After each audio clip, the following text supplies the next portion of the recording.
I am neither from any government nor for any central agency। मैं एक common Indian हूँ, फिर भी मुझे पता है तिलोत्तमा को जस्टिस कब मिलेगा। आप भी वीडियो को एंड तक देखना, आंसर पता चल ही जाएगा। उससे पहले मैं कुछ फैक्ट्स एंड फिगर के बारे में बात करना चाहूँगा जो हर इंडियन को पता होना चाहिए। और एंड में मेरा 3 सजेशन होगा जो शायद रेप कल्चर को ख़त्म कर सकता है। हेलो बंधुरा, I am analytical Aamir. Welcome to the another new episode of life changing lesson.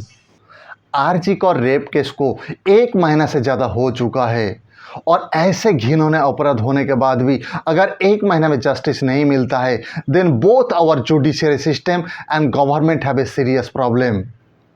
आज पूरा इंडिया में गूंज रहा है वी वांट जस्टिस, और गूंजना भी चाहिए, लेकिन क्या सिर्फ निर्भया और तिलोत्तमा को ही जस्टिस मिलना चाहिए? Do you know RG Kaur rape case से इस 1 महीना में 2500 से ज़्यादा रेप केस रिपोर्ट हो चुके होंगे, क्योंकि इंडिया में on an average daily 89 rape case report होते हैं। Nirbhaya rape case happened on 16 December 2012। आज जैसे पूरा इंडिया बोल रहा है we want justice for RG Kaur, उस दिन भी पूरा इंडिया बोले थे we want justice for Nirbhaya. Since then we have passed away almost 12 years, लेकिन आज भी कुछ नहीं बदला, न लोग, न जस्टिस सिस्टम, न सरकार। ये मैं नहीं बोल रहा हूँ, रेप स्टैटिस्टिक्स बोल रहा है।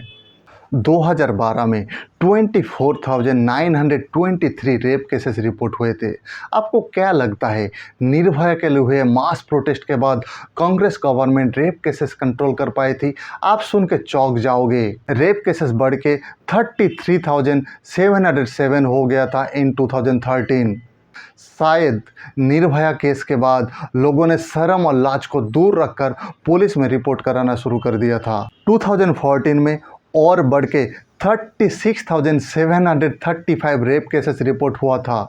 अब सबको पता है BJP came to power in 2014। शायद इसके बाद कोई परिवर्तन आया होगा। 2015 में 34,651 रेप केस रिपोर्ट हुआ था। नंबर थोड़ा सा कम हुआ था compared to 2014, but alas highest ever rape cases reported in 2016 38,947। 2017 में 32,559 रेप केस रिपोर्ट हुआ था। 2018 में 33,356, 2019 में 32,032, 2020 में 28,046। Cases came down to below 30,000। Corona के डर से शायद थोड़े कम रेप हुए होंगे, but once again rape cases increase by 13% to 31,677 in 2021। 2022 में 31,516 रेप केसेस रिपोर्ट हुआ था। मेरा एक इम्पॉर्टेंट सवाल है, मान लीजिए आप लोग प्रोटेस्ट करके तिलोत्तमा को जस्टिस दिला दिया, लेकिन बाकी 31,515 तिलोत्तमा को जस्टिस कौन दिलाएगा? इसलिए अगर आप प्रोटेस्ट कर रहे हो तो ये प्रोटेस्ट हर 31,515 तिलोत्तमा के लिए भी होना चाहिए, not only for RG Kaur. अब मैं मेन मुद्दा पे बात करना चाहूँगा, तिलोत्तमा को जस्टिस मिलने में कितना टाइम लगेगा। क्या आपको पता है इंडियन कोर्ट में 4.49 करोड़ केसेस पेंडिंग हैं, हाई कोर्ट में 60 लाख केसेस पेंडिंग हैं, सुप्रीम कोर्ट में 83,000 केसेस पेंडिंग हैं। आप सुन के चौंक जाओगे, सुप्रीम कोर्ट को लगभग जस्टिस देने में एवरेज कितना टाइम लगता है? As per reported an article in Times of India, civil cases को 15 ईयर्स लगता है और क्रिमिनल केसेस को 8 ईयर्स लगता है। अब तो आपको लगभग आइडिया लग चुका है तिलोत्तमा को जस्टिस मिलने में कितना टाइम लग सकता है। क्या सिर्फ मास प्रोटेस्ट जस्टिस दिला सकता है? शायद नहीं, क्योंकि इतिहास गवाह है। चलो देखते हैं मेजर रेप केसेस को कितना टाइम लगा है जस्टिस मिलने में। 2012 निर्भया को जस्टिस मिलने में 7 साल और 3 महीने टाइम लगे थे।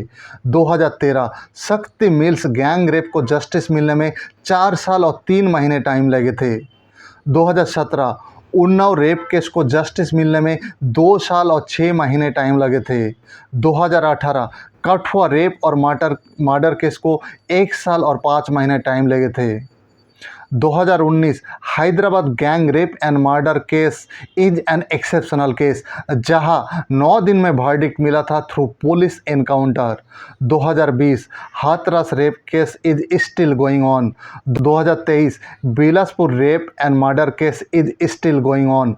2024 आर्ची का rape case over 1 month completed, no justice yet. मैं दिल से दुआ करता हूँ तिलोत्तमा को जस्टिस जल्दी से जल्दी मिले, लेकिन एज पर हिस्टोरिकल रिकॉर्ड ऐसे लग नहीं रहे।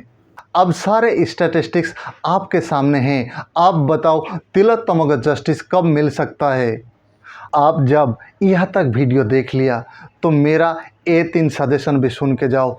सरकार और जस्टिस सिस्टम बदले ना बदले, अगर आप में ये 3 परिवर्तन आया तो शायद सोसाइटी में बदलाव आ सकता है। सजेशन 1, बहुत हुआ बेटी पढ़ाओ बेटी बचाओ का। हमने तिलोत्तमा को पढ़ाया लेकिन बचा नहीं पाया, इसलिए it is time for change. बेटा पढ़ाओ बेटा सुधारो का हर माता पिता का जिम्मेदारी है। सिर्फ अपने बेटे को पढ़ाओ नहीं, सुधारो भी। Suggestion 2, it is high time to address that education is not the ultimate solution for everything. Doctor समाज में सबसे अधिक शिक्षित माने जाते हैं और उन्हें भगवान का दरवाज़ा दिया जाता है, लेकिन आर्ची का रेप केस ने ये साफ कर दिया है एक अच्छा इंसान और शिक्षित इंसान में फ़र्क होता है।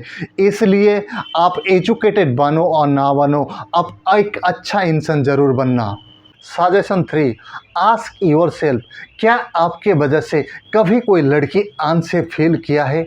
याद रखें, अगर आप अपनी बहन के लिए शेर बनते हो तो दूसरों के बहन के लिए कुत्ता क्यों बनना चाहते हो?